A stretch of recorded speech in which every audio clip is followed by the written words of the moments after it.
Okay, so first of all, I'd like to welcome Joe Taylor here with us for this coffee break. Joe is with the Wood County Educational Service Center. So thank you for joining us. I guess my first question for you, Joe, is what does your specific branch of the Wood County Educational Service Center do, and who does it serve? Because I know it's kind of it's a pretty broad organization, right? Yes. Well, thank you for having me, Patrick. It's a pleasure to join you today. And my particular role, the Wood County Educational Service Center provides a number of services to school districts throughout the county, kind of like the name says, the service center. And what we do is we work with all of the school districts within Wood County to also include Penna Career Center and Wood Lane School. They're here in Bowling Green. And we work with all of the school districts to provide a variety of services that schools, for one reason or another, it just may not make sense for them to provide on their own, whether it's they don't have the personnel, or maybe from a financial perspective, it makes more sense to work with us, or just a variety of reasons. There's different things that we do that the schools work with us for. Now, we have a lot of things within the agency. I think maybe we've even interviewed some of our people in the past, like our before and after school programming and summer programming. We have, we do a lot of things with drug and alcohol prevention and education, things like that. Different grants, employment grants, working with youth and some targeted audiences throughout the district, but throughout the county. But my particular area of specialty is special education. And I work with students who have some of the most significant needs in terms of, it could be physical needs, could be intellectual needs, developmental issues. We work with a lot of children who have multiple disabilities or significant autism, or just a variety of other types of cognitive, social, physical, developmental delays. In addition, I also work with all of our related service providers. Those would include occupational therapists, speech therapists, school psychologists, physical therapists, and adapted physical education teachers, as we work with the majority of the school districts in the county to provide those types of services to their students. So we really cover a pretty broad spectrum of kind of working with students with special needs, particularly the more significant special needs in the county.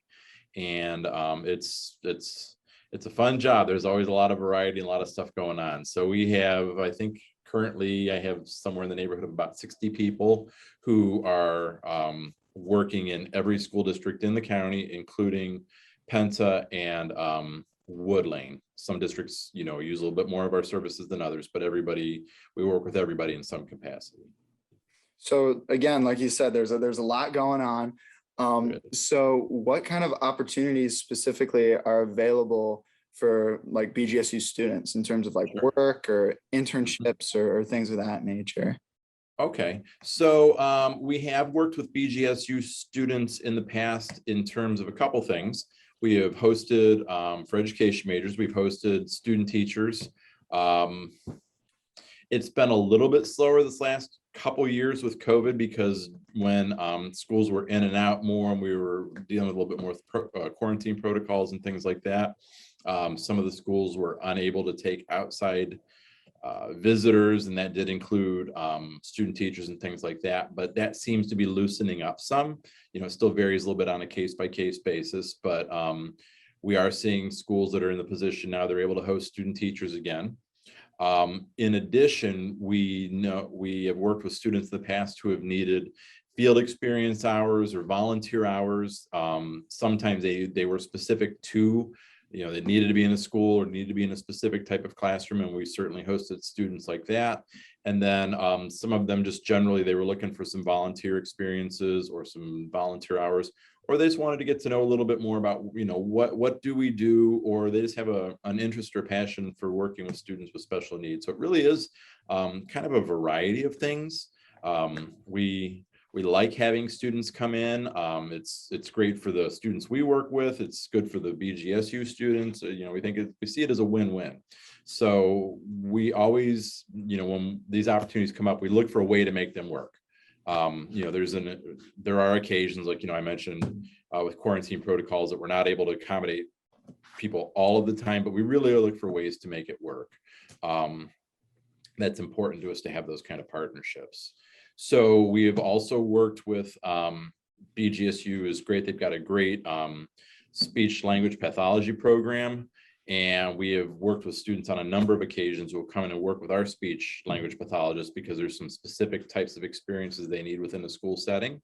And we've had, for the past several years, we've been able to work with those students in that program to come in and work in our programs in our classrooms as well. So as another example. So really it's just a variety of things. Now, as far as paid types of experiences, we have a number of opportunities there as well. Obviously, education majors, when they graduate, we're always looking for teachers and people to work within the schools. And we've had really, really great success with BGSU students. And a lot of times, even if they're not people that we can employ directly, we work pretty closely with the school districts in terms of what their needs are.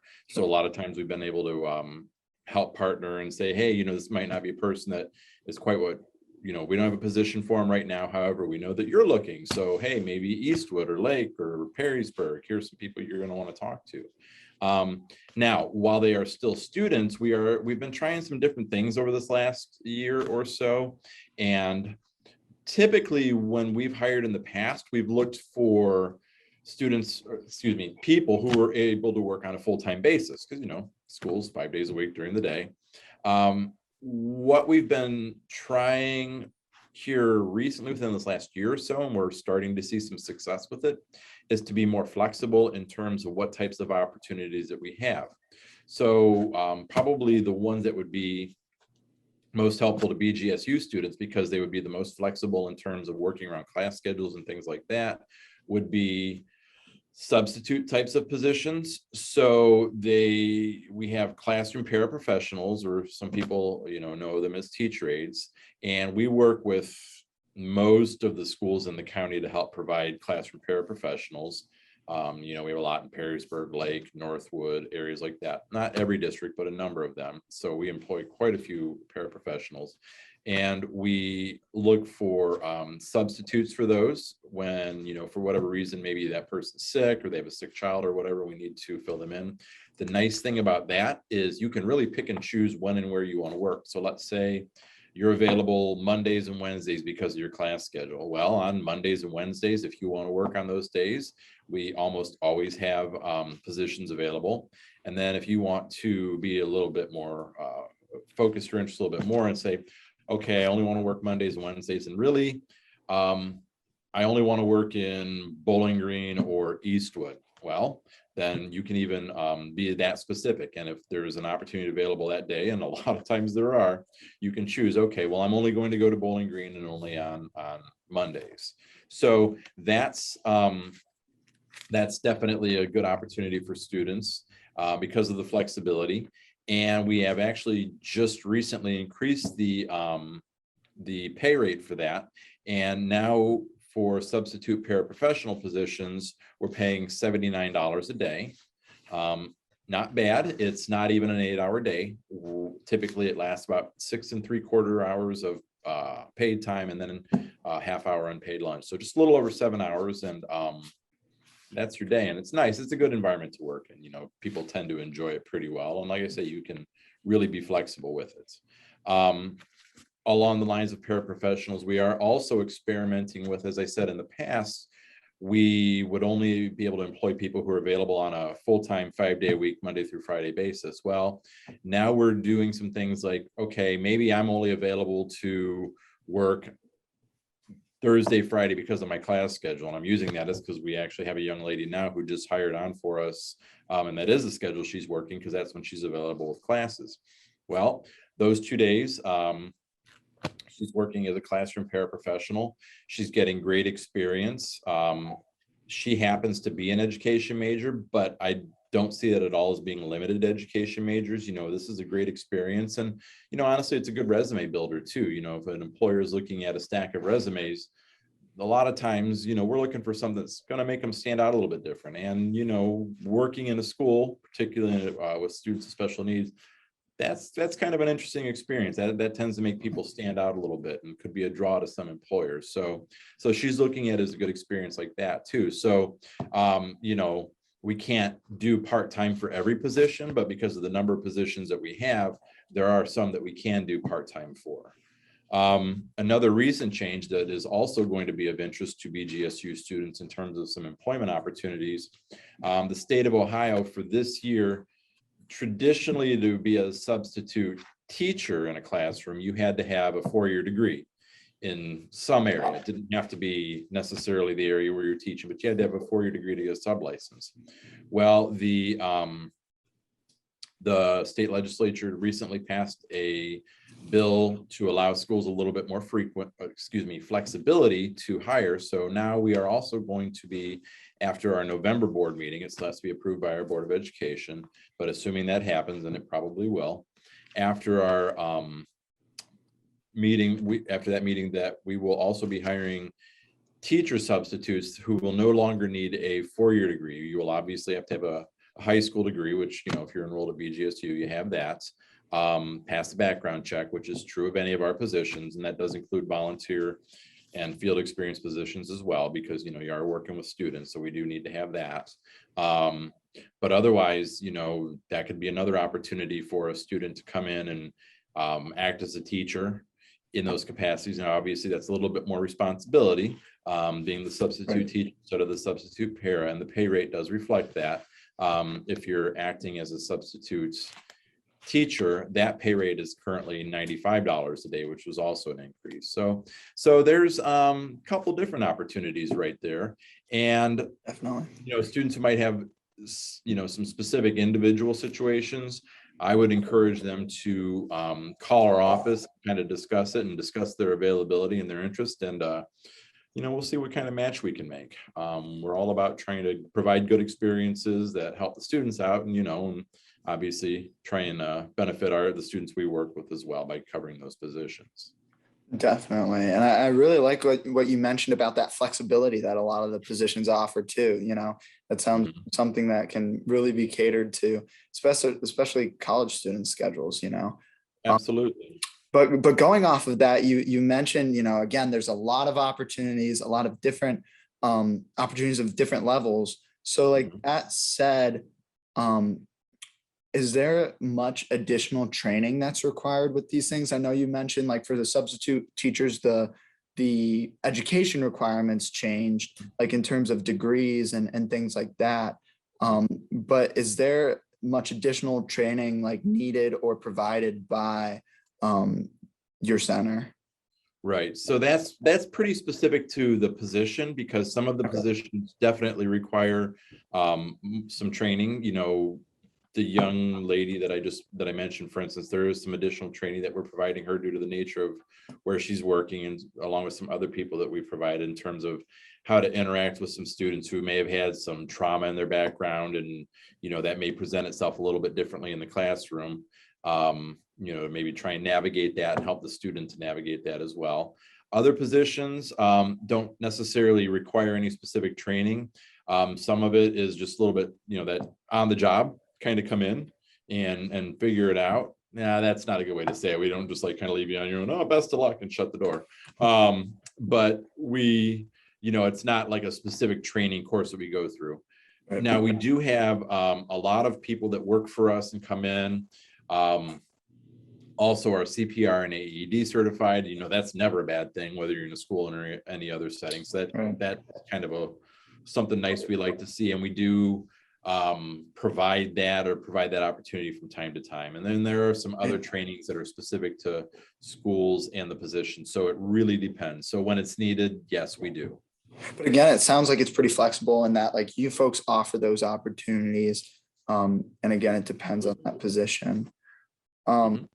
So that said, you mentioned briefly, like, if you're interested in an opportunity, like, just give you folks a call. Who, like, if you're an interested student wanting to contact you folks about an opportunity, who or what phone number or email, like, what kind of contact information to get a hold of you folks? Sure. So there's a couple different ways. If it's something that you know you want to apply, like, hey, I'm really interested in being a paraprofessional substitute, I would point people towards our website, wcesc.org, Wood County Educational Service Center. And on that site, there's an employment tab. And if you click on that, or an employment link, if you click on that, it'll take you to current openings. And there would be a couple different ones depending on what the person is interested in, either substitute paraprofessional, substitute teacher, or if they think they might want to work on a part-time basis, something a little bit, obviously that requires more of a commitment. You would need to be available if you're committing to the Thursday and Friday, every Thursday and Friday. Whereas if you're a sub, you don't have to make that commitment if you're not interested or available to do that. But then you would click on the paraprofessional application. So it's relatively straightforward. If you have your materials, like, your reference information and things like that, you could probably get the whole thing done in maybe half an hour tops. Sure. It's not too bad, like I say, especially if you have all that information at hand. Or if you just want to call to inquire generally to get a little bit more information, a good starting point would be our personnel secretary. Her name is Stephanie Dyer, D-Y-A-R. And she can be reached by phone at 419-354-9010, or by email at sdyer@wcesc.org. Great. Thank you for sharing that information. We'll also include that in the like the context of the recording and the caption of the recording, so everyone can access that as well. Please do. If you need that, just let me know. I can send it to you again. All right, will do. Thank you. And also, is there, going off that, is there like a specific time of the year that you have a greater need for these positions, or does it really matter when to apply or when you have a greater need? Right. So we like to try and get stuff filled before the school year starts. So typically, not always, but we usually know what is coming up for the following year around April or May, and then throughout the course of the summer. But truthfully, particularly with the substitute positions, there's just an ongoing need for that. So that could be pretty much whenever. But most of our opportunities, we always have something going on. And we've also have a lot of situations where, if something's not available right then, but if they've applied or expressed some interest, we do keep that information on file. And a lot of times I'll go back and go through previous applications or letters of interest and use those to do hiring as well. Great. Thank you for answering those questions. I guess now, I know we only have one student on, but if Carly, if you have any questions, or I can kind of open it up, because I can always come up with more questions too, for our last few minutes, but I just want to give you a chance to ask as well. Thanks. Sure. I do have one question. Like what, I don't know if I can't remember if you said this or not, but generally, like what age range of students would you be working with? Oh, that's a great question. Thank you for asking it, because I don't think I was real specific about that. So we work with students preschool through the age of 22, actually, throughout the county. And we provide staffing at all of those levels. So we have preschool classrooms that we run, North Baltimore, Northwood, Eastwood, some other areas that, we're always looking for subs and paraprofessionals in those areas. So younger kids, we have positions in all, the elementary schools, middle school, high school, and we actually, not everybody's aware of this, but in Ohio, if you have special needs and are on an individualized education plan for that, you can attend school until your 22nd birthday. And while not every student does, we do have programming that serves students in that age bracket as well. So pretty much preschool through young adult. If you have a certain area like, hey, I really love working with preschool kids or elementary kids, or gosh, I think my interest is a little bit more with high school kids, we can accommodate you. Awesome. Thank you so much. Oh, you're very welcome. I have one last question. Yes, sir. If you, I know, again, like these opportunities are very flexible. If you're a student maybe looking for a volunteer opportunity, but don't really have the time in your schedule, do you have any like a wish list or any kind of needs that maybe like if a student organization or maybe a student just wants to kind of organize like a drive of some sort, like do you folks have any wish list needs like supplies or anything?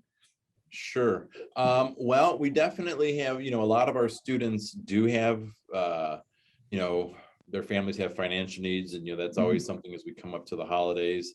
That's things that happen regularly. We have a lot of families who have some individual needs. We unfortunately will have periodically families go through circumstances, whether it's, parents' loss of a job. We have unfortunately had families who have been displaced by fires over time, things like that. We've done things where we've tried to, literally they had nothing but the clothes on their back, and we've put things together to try and help those families. And then just generally, a lot of times we'll school supplies, things like that. So if there's an organization who has a particular, hey, we're interested in doing something, but we want to make sure we're matching to an actual need. I would say if they want to call the office at the number I shared earlier, 419-354-9010, and ask for me, I can either talk to them about that or put them in touch with another person in our agency. Like our before and after school program, I know also works with a lot of families. A lot of times they'll have need for supplies or different things like that, or they know some families in some circumstances. So I could probably work with them individually to maybe figure out where their efforts might best be placed. Great. Thank you for your response again. Carly, you have any more questions? If not, I don't think so. Thanks. Great, thanks. Joe, is there anything you'd like to add or anything else? Or you've really been very thorough. What I would suggest is if one of the students is watching this and at the end they're like, maybe this I might be interested, but I'm not sure, I still have some questions, then I'd say just reach out and give us a call, and we're happy. That's what we've been doing so far, is just talking to people about what their individual needs are, and then what can we do to help match those. So if you're not sure, give us a call. We're happy to work with you. great. Thank you so much again for joining us, Joe. Appreciate it. Again, thank you for having me. This has been a lot of fun. For sure, for sure. So again, if you're interested in those opportunities, go ahead and reach out to the WCESC. So for now, I'm going to end the recording. Thank you again for joining us, and we appreciate it. Thank you. You all have a great day.